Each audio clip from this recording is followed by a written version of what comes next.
9:03, Sports Radio 1250, WSSP, busy final hour of the program before we turn things over to Dan Patrick at 9 o'clock. Coming up in about 10 minutes or so, we will give you a chance to win prizes. We've got a More Than Monday. Also at 8:45, we're going to tell you about something really, really cool that's coming to Milwaukee's lakefront. But I guess I'd be remiss if I didn't at least mention the passing of one of the true pioneers of sports talk radio. I know JT the Brick talked about it on his program. Mike North talked about it on his program right here on Sports Radio 1250 last night as well. Tony Bruno, I'm sure, will address it coming up tonight at 2 because he, too, like I did, had the opportunity to work with the great Papa Joe Chevalier, who passed away over the weekend. He was only 62 years old, but he was one of the true pioneers of sports talk radio and really one of the first sports talk radio hosts that, number one, went national, and number two, was a true voice of the fan. Didn't always take the most politically correct opinion, and that was fine. But he spoke to you, and I know his show wasn't on in Milwaukee, but I know that a lot of my friends just around the state of Wisconsin, whether it was in La Crosse, whether it was in the Fox River Valley, whether it was up in the Ashland area, had a chance to listen to his show for years and years and years, and he had kind of disappeared from the sports talk scene a couple of years ago, and I think that was a decision that was probably detrimental to both because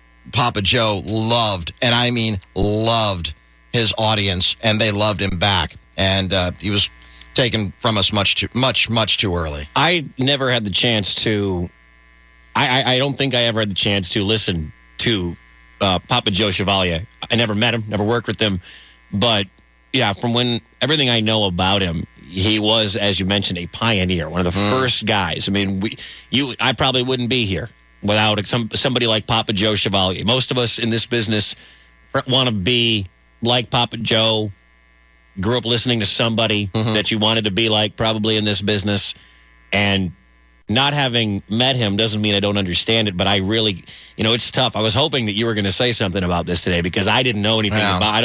I never knew him. I never worked with him. I never met him. I never had a chance really to listen to Papa Joe. So when I saw that he passed over the weekend, I thought this is probably something that's really near and dear to Doug's heart. It hit me hard because why? I worked with him. I was in the same room with him, as far away from I am with you. I did updates on his show for 5 years.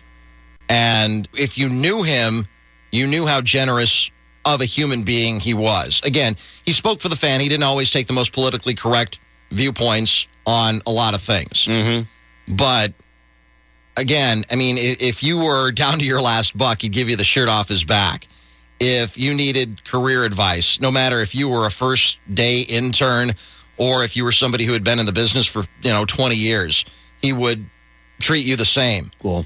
He was that guy. Nothing was above him.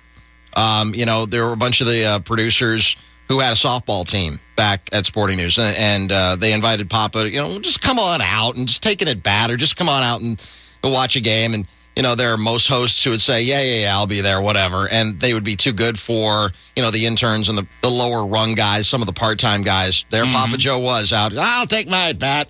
Look out, look out. That was his big, just the booming voice down the hallways at Sporting News Radio. Look out, look out. You knew it was Papa Joe. Okay.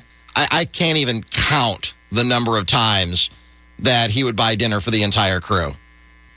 I can't even count the number of times he would do that. I traveled with him a couple of times. I traveled with him down to the Masters, and he was like that on the road as well. He was just the biggest personality, but he was also just the most generous spirit. But the other thing is, what he said on the radio, he always believed. He always believed that the fans were first. He always believed that without sports fans, sports wouldn't exist, and sports talk radio wouldn't exist. I learned so many things from Papa Joe Chevalier. Even though I didn't always agree with him about everything he always said, but you didn't have to. But even if you did agree with him, if you didn't agree with him, he treated you the same. This one hit me really, really hard over the weekend because I did learn so much from him, having worked with him as closely as I was so privileged to do for, again, 5 years from 2000 to 2007. And there's a Facebook group that has been set up. I worked at Sporting News Radio, and if you had worked there, it's not an open group, but it's one of those groups that if you did have experience there, you can go in and post things on the Facebook page.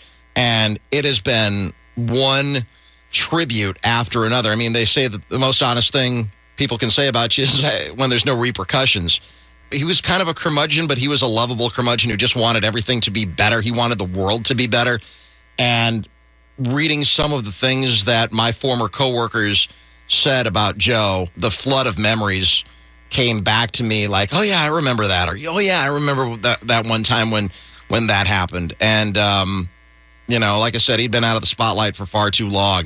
And we're, as an industry, better off because of him, and I'm going to miss him tremendously. 62, 63? Yeah, he was 62. Yes. Diabetic? Yeah, he had a stroke, and he was also diabetic. Okay, yeah. Gotcha. So, gotcha. It was, I found out over the weekend that he wasn't in good health, and then on Saturday afternoon, I had found out that he had passed away on Saturday morning. So, it was tough. It was a tough weekend. Married? Kids? No, and that's the way he preferred it. He wanted, he was...